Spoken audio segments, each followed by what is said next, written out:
At 27 years old, Lauren Giddings was the first in her family to go to college. Her family in Maryland was proud of her, especially since she was about to start her career as a public defender. Lauren had recently graduated from Mercer University's Walter F. George School of Law in Macon, Georgia. Though she had completed her studies, the tall, attractive blonde with green eyes was busy the last week of June 2011, preparing for the bar exam. Lauren's sister wasn't worried when Lauren didn't reply to her texts, knowing she was deeply focused on studying for the upcoming exam. Lauren had lived in Barrister Hall Apartments, just across from her law school.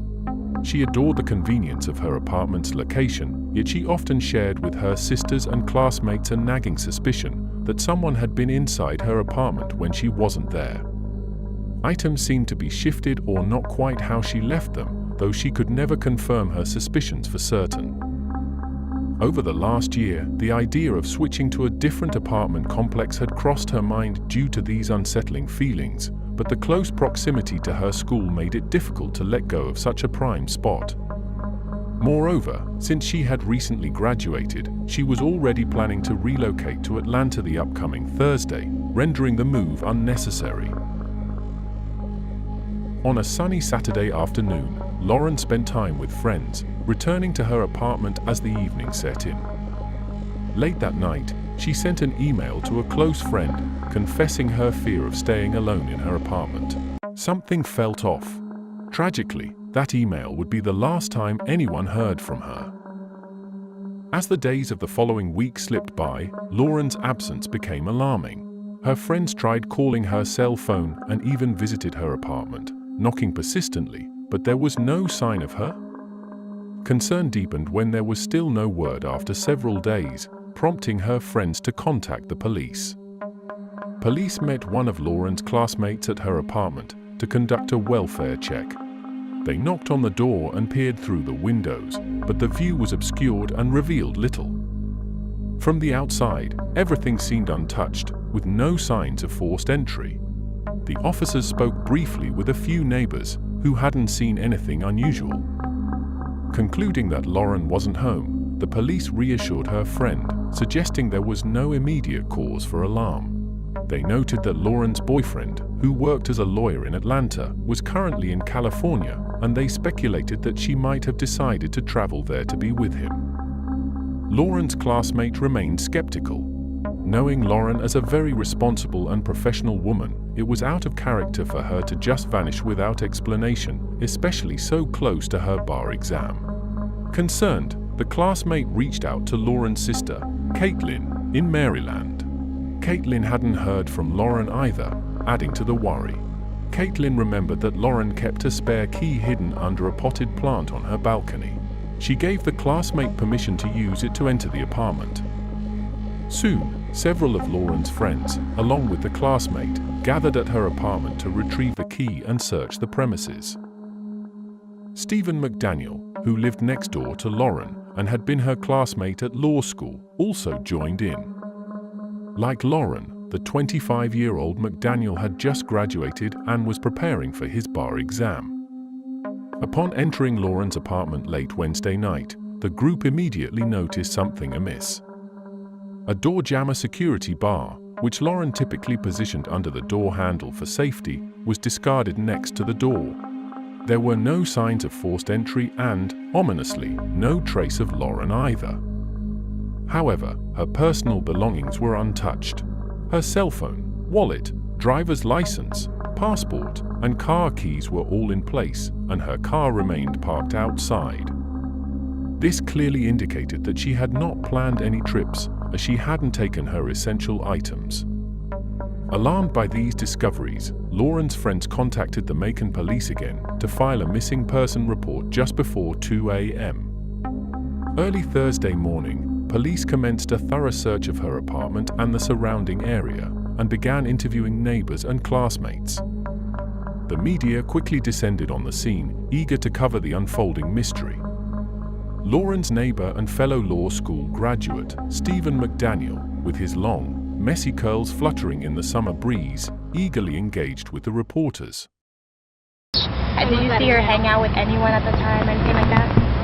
I mean, no one has seen her since Saturday. I haven't seen anything. I mean, you always hear noise outside, but it's just people walking by pretty much.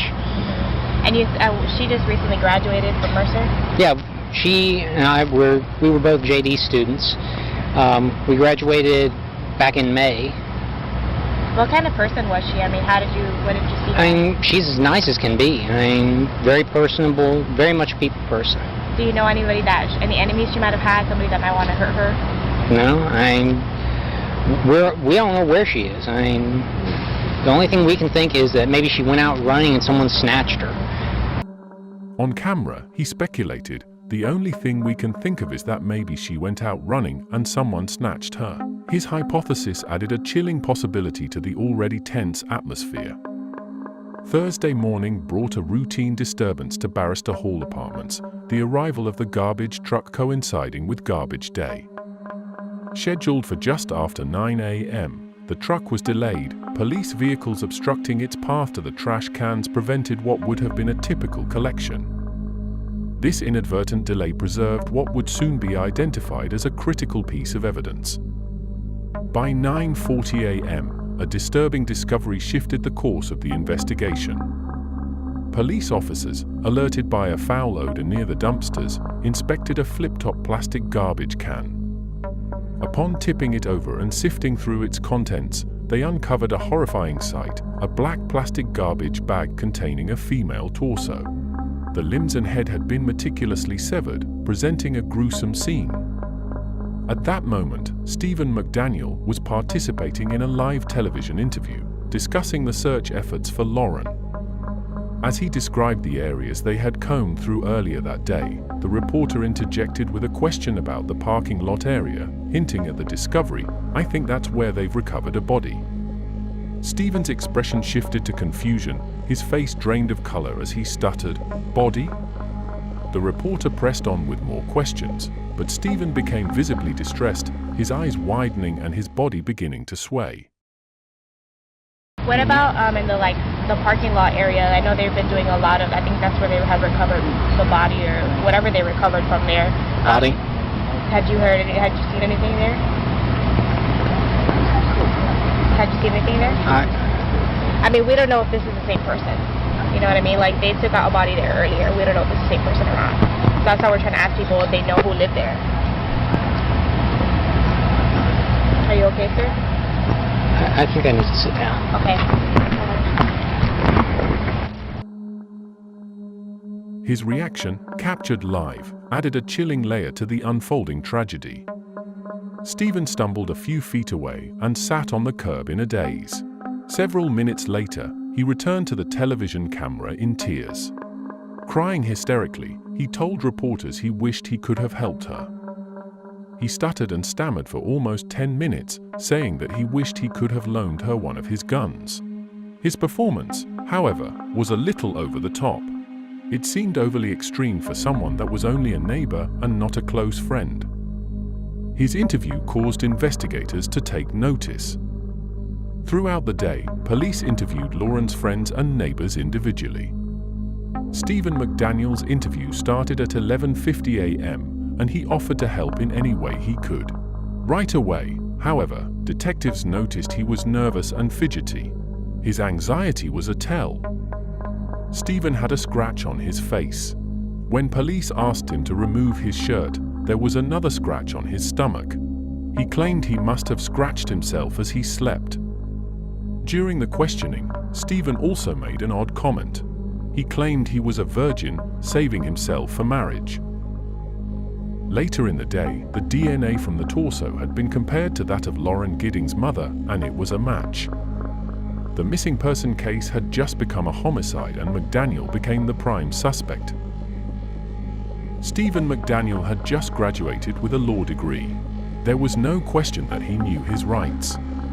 However, when investigators asked if they could search his apartment, he requested neither a warrant nor legal counsel.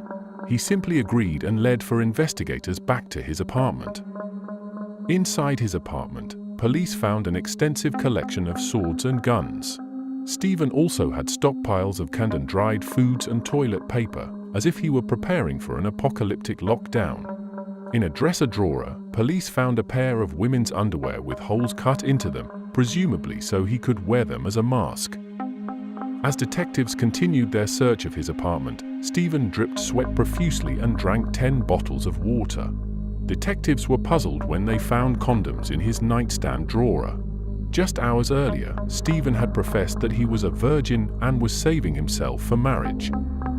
When asked why he had condoms, he told them he had stolen them from other apartments in the complex. In admitting that he had entered other apartments, he gave detectives exactly what they needed, probable cause to arrest him for burglary. Police brought Stephen McDaniel back to the police station for further interrogation while investigators continued searching his apartment. On the ride back to the police station, Stephen's demeanor changed completely as he sat in the back of the squad car. He appeared as if he had some sort of mental breakdown. The entire ride, he sat quietly with a blank stare on his face and looked directly forward. Once in the interrogation room, Stephen McDaniel spoke in a calm, robotic tone. "No, I don't know, I don't understand." Over and over, his answers were all the same. The young man that rambled to reporters for 10 minutes just hours earlier now couldn't utter more than 3 words at a time. His wide, unblinking eyes made him look as if he were in a permanently surprised state. They fixed directly into Detective Patterson's eyes, but seemed to look through him rather than at him. It almost appeared as if he were in some sort of trance. His responses to the barrage of questions were so monotone that at one point, Detective Patterson asked him if he had ever taken acid. His reply, of course, was a simple no. It was well after midnight on the last day of June 2011. Perhaps Stephen was just tired. After all, he had a long day. Several days, actually. It was a lot of work dismembering a human body. I mean, earlier today, me and you sit here and talk normal. What's going on with you now? Why are you acting like this? I need to know. Why all of a sudden you're acting like this? I don't understand. Okay. Earlier today, we sat here and talked. But now you're acting like you don't know what's going on. I mean, did something happen or something to you? I mean, why are you shutting down? Why are you not talking to me? I don't know. You don't know? Are you scared? No. Each answer was slow and deliberate, with his eyes never leaving the eyes of the detective. He remained distant and disengaged the entire time. 2 detectives took turns aggressively questioning him with little success. At one point, one detective used what's called the futility technique. It was a technique where the interrogator plays on the doubts that are already present in the suspect's mind in an attempt to persuade them to admit guilt. There's blood in your apartment, Stephen. You didn't get it all up. It didn't all come off. You scrubbed and you wiped. But we can tell that. Don't you wipe CSI?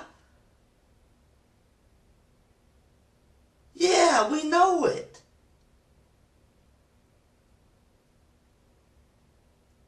Stephen, why is there blood in your bathroom? I don't know. Yes, you do know. Why, Stephen? I don't know. Has anybody else been in your bathroom? The technique, however, had no effect on him because the detective was lying and Stephen knew it. He knew they wouldn't find blood in his apartment because he butchered her in her own apartment, not his. When asked why he had so many guns, including a semi-automatic rifle, Stephen claimed he just liked them and had never fired them. Not once. After 2 hours of an extremely strange interrogation, detectives let him speak to his mother, who had traveled to Macon to see him. When his mother entered the interrogation room, his demeanor changed back to the normal Stephen. His dazed answers were all for show, a pathetic strategy he had hoped would make him look insane. The interrogation was useless, but investigators had gathered more than enough evidence at the scene to arrest Stephen McDaniel for murder. In his apartment, police found a flash drive with hundreds of personal photos of Lauren Giddings. Some photos had been taken inside her apartment. They found a video camera with video taken from outside of Lauren's second-story window.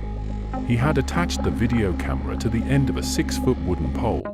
Stephen stood on the ground beneath her bedroom window and raised the camera up to record inside her bedroom. He recorded one video in the evening just before she was murdered. Stephen had in his possession a master key to every apartment in the complex that he had stolen from a security guard whom had previously worked there. One of the most crucial pieces of evidence was a hacksaw that was found in a storage cabinet of the laundry room. There was still blood on the blade that contained Lauren Giddings' DNA. They found the packaging for the same blade in his apartment. Searches of his computer's browser history showed Google searches for the terms "escape prison" and "choked unconscious how long wake up."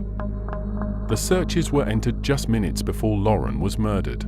Stephen's Facebook and LinkedIn histories had shown several visits to Lauren's online profiles. He had also visited websites and watched videos of sex with dead bodies and violent pornography. With his bond set at $2.5 million, Stephen McDaniels sat in jail for the next 3 years while prosecutors built their case against him. The evidence continued to mount against him and he faced the death penalty. A death penalty trial could have taken 5 to 7 years to prepare for, but in April 2014, Stephen saved the state those years and confessed to killing Lauren Giddings. In a written statement, Stephen admitted that on the night of June 26, 2011, around 4:30 a.m., he entered her apartment with the master key. Wearing gloves and a mask, he crept into her bedroom and stood in the doorway, watching her sleep. But when he took another step, the floorboard creaked and Lauren woke up. She yelled, "Get the fuck out!" Stephen leapt onto her bed and wrapped his gloved hands around her throat. They fought and tumbled out of the bed and onto the floor. During the altercation, Lauren scratched his face and stomach. When she grabbed at his face, she pulled his mask off and realized it was Stephen. She cried, "Stephen, please stop." On the floor at the side of the bed, Lauren got her legs caught underneath the bed, which kept her from kicking him. Stephen sat on top of her and strangled her for 15 minutes before she stopped moving. Once she was dead, Stephen dragged her body into her bathroom, put her in the bathtub, and went back to his own apartment. He stayed in his apartment on his computer for almost 20 hours. Just before midnight on Sunday night, Stephen returned to Lauren's apartment with a hacksaw. He removed her arms, legs, and head, placing them in black plastic garbage bags. He walked across the street to the Mercer Law School and placed the extremities in a dumpster. His mask, gloves, and the shirt he was wearing were cut into small pieces, which he flushed down the toilet. After dumping the body parts, Stephen returned to Lauren's apartment to clean up. He had contained the mess to the bathroom only. Stephen explained to detectives that he did not sexually assault her. He told that he didn't even take off her clothes, and her torso still had on the same pink running shorts he had killed her in. He went on to explain that he continued to prepare for the bar exam on Monday and attended a bar prep class on Tuesday and Wednesday. Stephen claimed that while he searched with Lauren's friends on Thursday, he was in a dreamlike delusional state. "I believed, at the time, while taking part in the search, that Lauren was still alive and that I had not done what I had done, even searching the empty law school in a delusional hope of finding Lauren alive and well, as if I had not really killed her." Stephen McDaniel expressed his sorrow and regret in the signed confession, but his shallow words did nothing to alleviate the grief experienced by Lauren's family. Stephen chalked his actions up to momentary confusion and panic.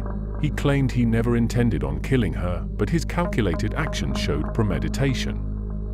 He had purchased the hacksaw blade days before he actually killed Lauren. The fact was, Stephen McDaniel was a stalker and a voyeur. Plain and simple. The object of his obsession had graduated and was moving away within days, meaning she would no longer be in his life. It was his last chance. Stephen McDaniel couldn't bear the thought of never seeing Lauren Giddings again. Once she left school, he would just be someone she used to know. By murdering her, his actions connected them forever. Stephen McDaniel was sentenced to life without the possibility of parole until 2041. The head, arms, and legs of Lauren Giddings were never recovered.